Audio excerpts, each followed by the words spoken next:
Hello, this is the Theory King back again. I know it's been a really long time. I want to say like 8 months, give or take, since the last time I did a video. So, yeah, sorry for being late.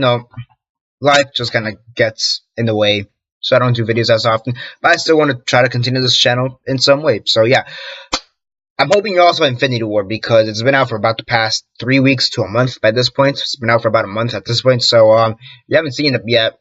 What is he doing, basically?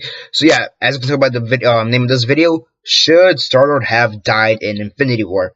Spoilers, if you haven't seen it for some reason after like a month, he died. Now, he dies during the snap, which is basically when most everybody else dies. Bucky, Black Panther, Spider-Man. Yeah, Spider-Man was tough.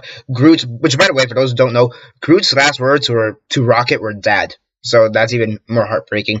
So yeah, but that's when like all those heroes and half of the universe basically disappeared. Drax, Mantis, Spider-Man, Black Panther, Falcon, Groot, Black Panther. Who else am I missing? I think I had, StarLord, of course. I'm pretty sure I got everybody, Nick Fury at the end, Maria Hill at the end. Pretty sure I got everybody who kind of disappeared during the snap. So, yeah, basically, after I saw the movie, one of the first things that I thought after, damn, that was depressing, and Captain Marvel, was should StarLord have died? Because here's the thing with StarLord, and many people, at least with people I've talked to, they don't necessarily like the fact that he died, but they understand why he died, because half the universe had to die, and because at the end you have to have the original Avengers be there, and it is known that Hawkeye is going to be back in the next movie as Ronin, which is one of his alter egos, and although that makes sense, although that's a decent explanation, I don't really like that explanation as to why StarLord died, because by that logic, Rocket would have been killed off, Nebula would have been killed off, War Machine arguably would have been killed off. I mean, granted, he was introduced back in Phase 1, even though he wasn't technically an Avenger at that point, but still, War Machine may have been still killed off. Koye would have been killed off. Shuri maybe would be killed off. Ayo would have been killed off. There's other characters that appear after Phase 1 that if that was the reason they wanted to have the original Avengers, they would have killed off during the snap a bunch of other characters. So I really don't like that explanation. It's an okay explanation, and it makes sense in the fact that StarLord dies or goes into wherever. That's another theory in and of itself. But the reason I don't like that explanation is because by that logic, you'd only really have the original Avengers and maybe War Machine, because he was introduced back in Phase 1. So, yeah. So I really don't like the explanation.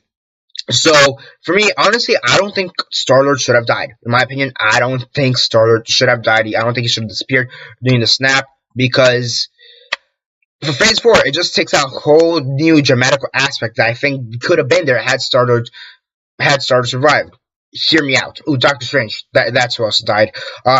So yeah. So hear me out.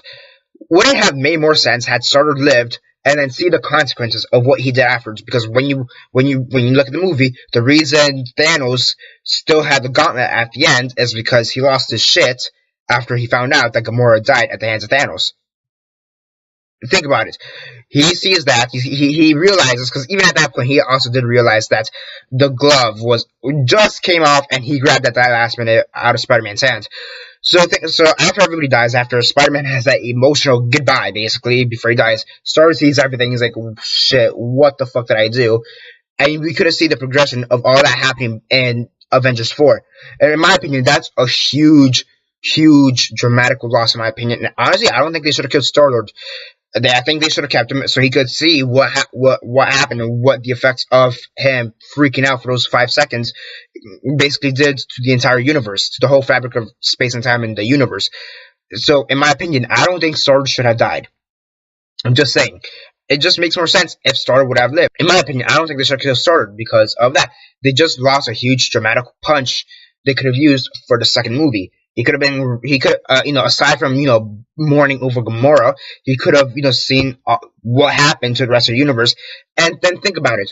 Who does Rocket have afterwards? He has Thor, granted, he has Thor, which he made friends with, and the rest of the Avengers who are down at Earth, but who else does he have? He knows, he doesn't know about Tony, he doesn't know they're up there, and he knows Nebula is somewhere out in the universe, but he doesn't know where she is. So now if Tony and Nebula or to reunite with Captain America, Thor, Rocket, and everybody else who's down on Earth. If they're to reunite, first off, Rocket's gonna be like, "What the fuck happened? Where's, of course, where's my people?" But he's also gonna ask Nebula, "Why are you here?" Let's be honest. It would have made so much sense, especially after seeing Guardians of the Galaxy 2, if he would have said Peter, and Peter would be like, "Where's those two interacting?" And be like, "Hey, where's Groot? Hey, where's everybody else?" And then they kind of have an understanding. Honestly, I think that's also another great dramatical pull they lost there, and for that reason, I don't like I love Infinity War. That fucking ending aside, but honestly, if they made one error, killing off StarLord, I think is their biggest error of Avengers 4, because they lost a huge dramatical pull there. And honestly, for that reason, I don't think they should have killed StarLord. In my opinion, it's a loss. In my opinion, it's a loss. And also because Star-Lord has he has one of the biggest reasons to get back at Thanos. He'd have a bigger reason after this to get back at Thanos. It'd be a redemption story for him afterwards. He's the reason he caused half the universe to die off at the hands of Thanos. He sees Thanos again, and now he's part of that group or team, or maybe he is the one to defeat Thanos. I mean, honestly, I think they missed out with keeping Star-Lord there. I think they should have kept Star-Lord there for Avengers 4.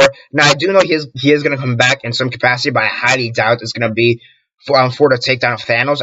I honestly think he should have been one of the Avengers, or in his case, one of the Guardians, to have stayed after the snap. So that's just my opinion. What are your thoughts on it? Do you like the fact that Star-Lord died? And who do you think had the most emotional death? Come on, though. We all know which one had the most emotional death. Spider-Man. Yeah, I cried when that scene happened. I'm just saying. That's also, by the way, Infinity War, first movie to ever make me cry because of a certain Spider-Man. So fuck you, Thanos. Fuck you. Yeah, Thor, aim for the head next time, you asshole. So yeah, that's basically it for now. What are your thoughts on it? Do you guys like the fact that Star-Lord died?